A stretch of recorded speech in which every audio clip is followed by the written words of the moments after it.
welcome to today's segment of Moments Off the Mat. I'm Cody Bickley, National Team High Performance Manager for USA Wrestling. We are joined by our special guest today, Iris Smith. Iris, thanks for jumping on the call. I know you're busy. Oh, no, it's my honor. No problem. Yeah. So before we get into obviously just some questions and a little bit about what you have going on in your life and in the world as we know it today, right now, Iris, a lot of wrestling fans that watch this video, this podcast, are well aware that you have a very successful background, obviously, in the sport of wrestling, competing at a high level.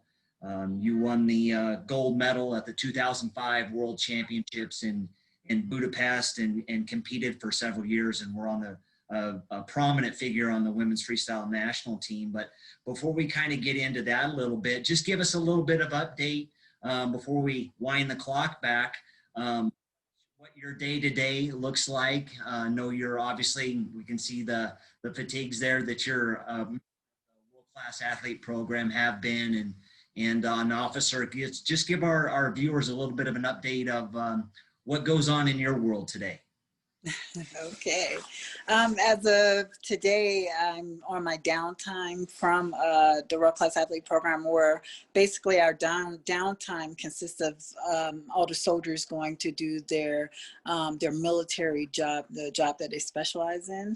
And so we can stay efficient and everything, because we're all still soldiers and everything besides winning the medals. So for now, I'm doing that, and alongside whenever I get an opportunity to just wind down and relax and still be normal. Besides that, of course, I'm still coaching and helping athletes in whichever way is possible. I'll be back in the groove of things first, like on coaching staff, but just only doing the wrestling here shortly. So. Right. It's been a little bit, obviously, a challenging time for everybody in the world as we know it, but especially for athletes, just opportunities to train have been very restricted and and access that you have to work with athletes. So I know that's a big issue for sure. So what do you think, Iris, for you and being around obviously some of the other athletes? I mean, what are some of those challenges that have obviously been the major focus that you've been dealing with? With today's world, what's going on in the world right now at the moment? Yeah, and just the athletes as well, being around, obviously your friends and around curling athletes, just kind of obviously some of the challenges that they're dealing with right now. Mainly it's just trying to adjust to the new normal. For training wise, a lot of athletes, and I can speak for myself as when I was competing, and a lot of my soldier, they like to kind of have a system, a pattern, some kind of consistent type thing. And right now it's like it's up in the air, and this is something that we've never experienced, so it can be very challenging for us, like even trying to have the active rest or trying to take it up a notch for us, like our intense training, and for us like bringing in other athletes to train for camps and from all over the world and traveling wise. So it's been very difficult, but we'll get it done regardless. All the athletes I've seen that I've been having in close contact with, they're just taking it as it goes. Right. Being resilient. Yes, for sure. That's a big piece. But want to shift it back to obviously you and getting involved in wrestling, Iris. You were born and raised in Georgia, correct? Yes. And I found it interesting. A lot of people might not know this about you, but you actually in high school competed in basketball as well, right? I did. How was that? And then you were a part of at the time, and we'll talk a little bit about this with the growth of women's wrestling, but you were a part of the men's wrestling team in high school. Yes. And as we all know, in scholastic season, generally the basketball season and the wrestling season are winter sports in the overlaps. talk a little bit about how that, I mean, how did that work for you? How did you get involved in that? Obviously, if you were involved in basketball as well, but getting involved in wrestling and a little bit of your introduction there, how did that work at your schedule in high school too? So it all began. So my brother was on the wrestling team. Uh, my brother was in all kind of sports, and I was there going to watch him compete at the regionals. And he had just won and whatnot. I had just loved, basketball practice. It was just the beginning of the season, so I was in and out of it.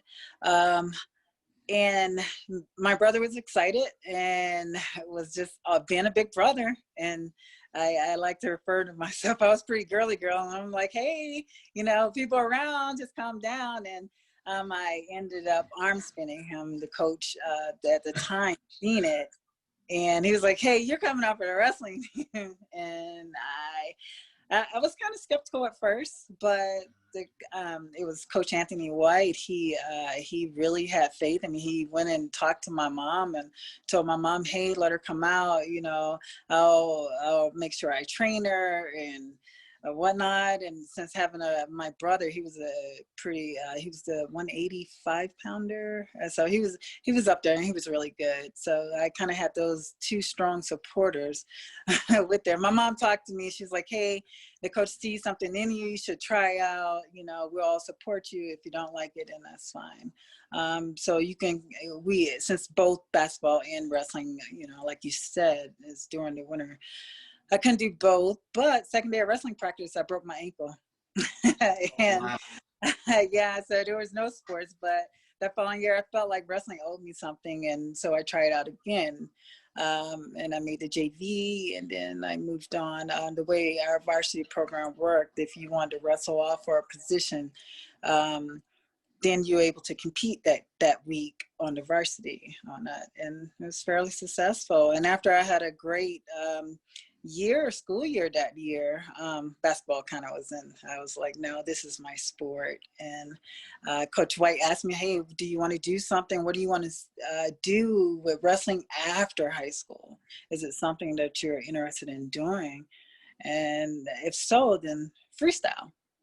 So that summer, I ended up going to my first nationals, and my mind was blown. I was like, this is for me. This is definitely for me. And I've been hooked ever since. Just that coach and being able to make that step to talk to my mom, to talk to me, and look who would have thought I'd be doing this now. Like, wrestling has been extremely great to me. So. And then what year was that in high school that you were, I guess, officially your introduction? Let's see. It Early in had your to high be school 19. career. Yeah, it was 1994, right at 95, because it was a year prior to the Olympics. So it was Got possibly. it.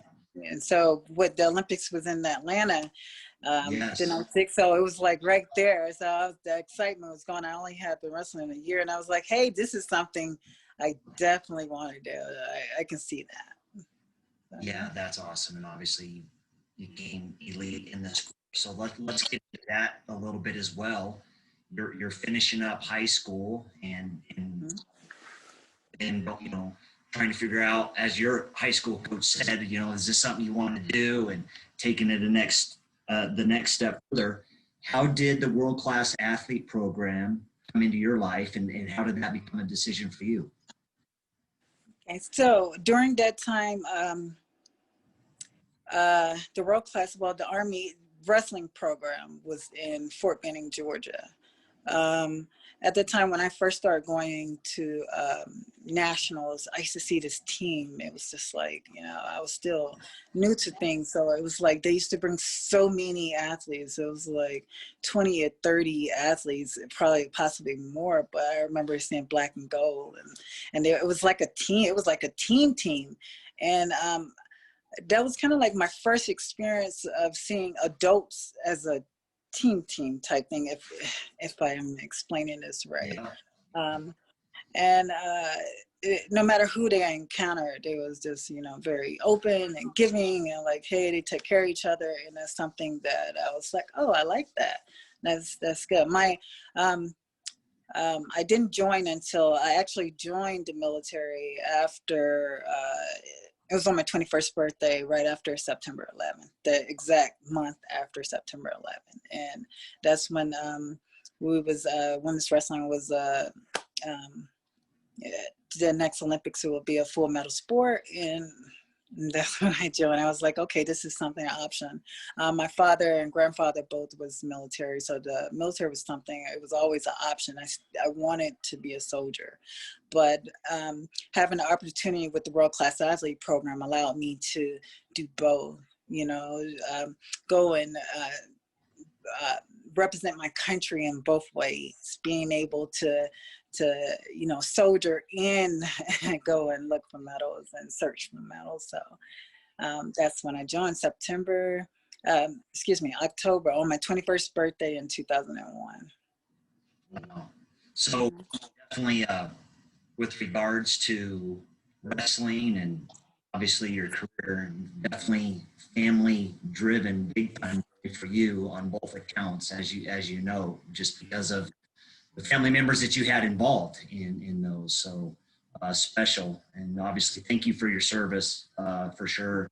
Iris would be remiss if I didn't state that. And special day, for sure. It's think back, you mentioned September 11. Well, here we are. How ironic on that, we're doing this interview on September 11th, and think back to that day. So it's interesting to hear you note that was, a deciding factor for you, and when then you ultimately made that decision in your life. That's interesting. But Iris, I want to talk a little bit, just a little bit more on the lighter side of things a little bit. Obviously, you competed at a very high level, as we all know, major events and all over the world. What do you think is your most unique memory? Obviously, winning the world title is special, but when you think back to your competitive career and all the places you went, what is maybe one place that really sticks out in your mind, or a memory that is special for you?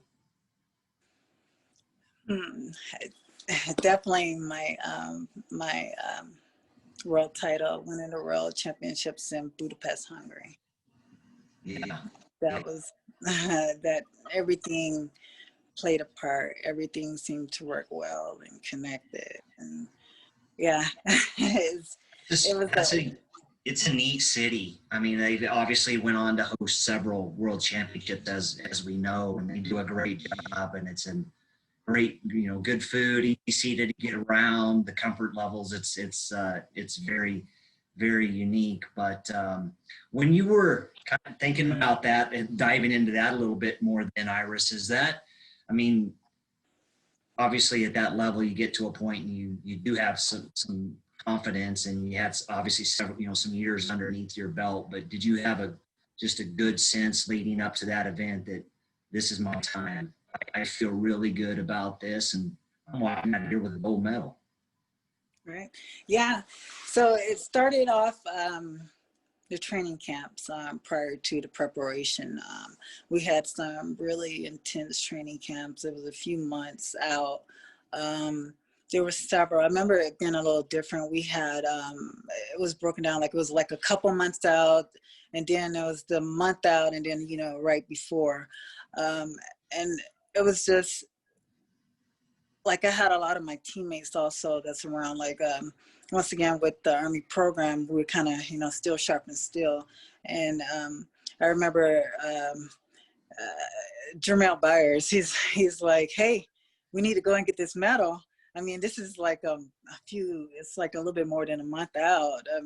It's a while we're training, and, and I'm kind of tired, and, you beat up. I mean, it just happens when after the training camps and everything. And he's like, you need to get this medal, and we need you to get this medal. And just being told that, I was just like, yeah, I need to get this medal. I'm gonna get this medal. And it's something, a lot of times athletes have they say, yes, it sounds good, that's what they want, the whole goal of it. But when you believe it, like, it's something, it's that light, like, hey, I want this medal and I can make it happen. And there's no turning back on that. My light bulb clicked in, and that turned on. You know, it's something that I've always wanted, but it was like, hey, it's now or never. Somebody got to win.